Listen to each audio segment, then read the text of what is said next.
Hello everyone दोस्तों, स्वागत है आप सभी का मेरी एक और नई वीडियो में।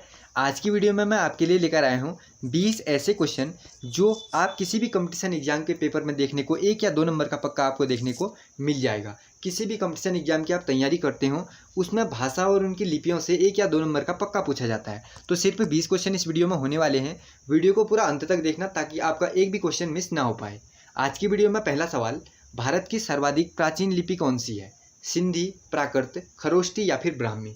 तो ऑप्शन नंबर डी इसका बिल्कुल राइट ऑप्शन होने वाला है। ऑप्शन नंबर डी, ब्राह्मी लिपि क्या हो जाएगी? सबसे पुरानी हो जाएगी। बढ़ते नेक्स्ट क्वेश्चन की ओर। आधुनिक देवनागरी लिपि का प्राचीन रूप क्या है? तो उसका प्राचीन रूप कौन है? ब्राह्मी है। तो ऑप्शन नंबर बी इसका बिल्कुल राइट ऑप्शन। बढ़ते नेक्स्ट क्वेश्चन की ओर। पंजाबी भाषा है उसकी लिपि क्या है, ये हमसे पूछा है। तो पंजाबी भाषा की लिपि है Gurmukhi. Gurmukhi option number B इसका बिल्कुल राइट ऑप्शन, गुरुमुखी लिपि। बढ़ते नेक्स्ट क्वेश्चन की ओर। किस लिपि को सभी लिपियों का जन्मदाता कहा गया है? मोस्ट इंपोर्टेंट क्वेश्चन, आपको आपके एग्जाम में देखने को मिल सकता है। तो इसका बिल्कुल राइट ऑप्शन करना है आपको, ऑप्शन नंबर ए, ब्राह्मी लिपि। बढ़ते नेक्स्ट क्वेश्चन की ओर। खरोष्टी लिपि किस में लिखी जाती है, मतलब कैसे लिखी जाती है? तो खरोष्टी लिपि जो है वह दाएं से बाएं तरफ लिखी जाती है, दाएं से बाईं ओर। ऑप्शन नंबर 20 का बिल्कुल राइट ऑप्शन। बढ़ते नेक्स्ट क्वेश्चन की ओर। अब बताओ कि ब्राह्मी लिपि कैसे लिखी जाती है? तो ब्राह्मी लिखी जाती है बाएं से दाएं की ओर, बाएं से दाएं की ओर, इसका बिल्कुल राइट ऑप्शन हो जाएगा। बढ़ते नेक्स्ट क्वेश्चन की ओर। अगला सवाल हमसे कहता है, किस काल की लिपि को चित्राक्षर लिपि कहा गया है? मोस्ट इंपोर्टेंट ये क्वेश्चन है। किसे कहा गया है? सिंधु काल को कहा गया है। ऑप्शन नंबर ए इसका बिल्कुल राइट ऑप्शन।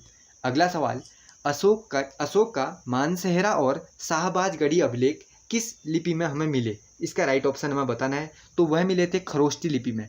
ऑप्शन नंबर 20 का बिल्कुल राइट ऑप्शन हो जाएगा, खरोष्टी लिपि। अगला सवाल क्या कहता है हमसे, अशोक का कौन सा अभिलेख 2 लिपियों में प्राप्त हुआ था, एक ग्रीक और एक अरमाइक? तो यह है सार ए कुना।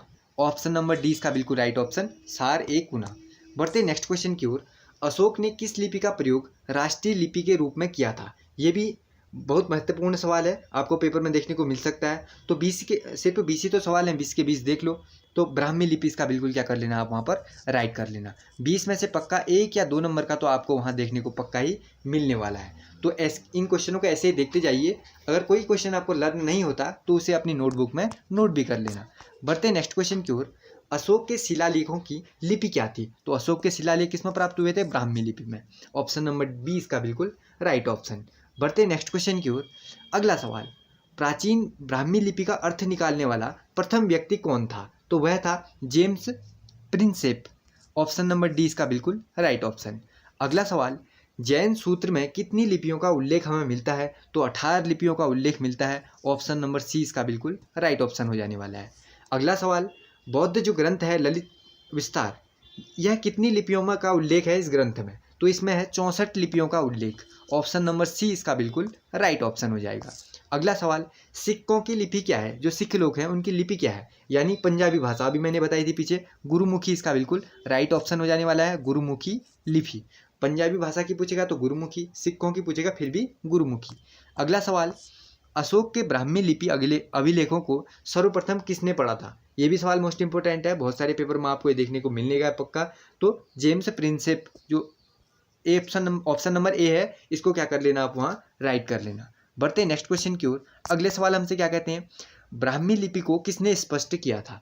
4 ऑप्शन, इसमें भी एक ही ऑप्शन आपको याद रखना है, पिछला वाला, जेम्स प्रिंसेप। ऑप्शन नंबर 20 का बिल्कुल राइट ऑप्शन। अगला सवाल हमसे क्या कहता है, देखते हैं। प्राचीन भारत में निम्नलिखित में से कौन सी लिपि दाएं से बाईं ओर लिखी जाती थी? दाएं से बाईं ओर, अभी पिछला भी सवाल आया था, ये थोड़ा घुमा के आपसे पूछ लिया उसी में ना। अगर आपने ध्यान दिया होगा तो आप एक ही बार में बता देंगे क्या, खरोष्टी लिपि लिखी जाती थी कहाँ से? दाएं से बाएं की ओर। आपको पिछले प्रैक्टिस सेट, अगर पिछला क्वेश्चन आपने अभी देखा होगा अच्छी तरह, तो आपको यहाँ पर सीधे ही क्या कर गया होगा, पता चल गया होगा। अगला सवाल, हिंदी किस लिपि में लिखी जाती है? हिंदी भाषा की लिपि कौन है? देवनागरी। ये सिंपल सा सवाल है, कभी कभी ये भी पूछ लेता है, तो आपसे बिल्कुल सही कर लेना, मोस्ट इंपोर्टेंट कर लेते हैं इसको भी हम। आज की वीडियो का लास्ट सवाल है, किस सिख गुरु ने गुरुमुखी लिपि प्रारंभ की? तो अभी सबसे पहले हमने पढ़ा पंजाबी की लिपि क्या थी, गुरुमुखी।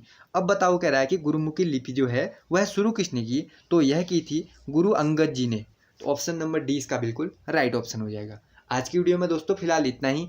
ये वीडियो मुझे इंपॉर्टेंट लगी क्योंकि इस टॉपिक से आपको भी पता होगा कि इस टॉपिक से आपके पेपर में 1 या 2 नंबर का तो पक्का देखने को मिलता है लिपियों से। तो वीडियो पसंद आएगी तो वीडियो को सबसे पहले क्या कर देना, लाइक कर देना।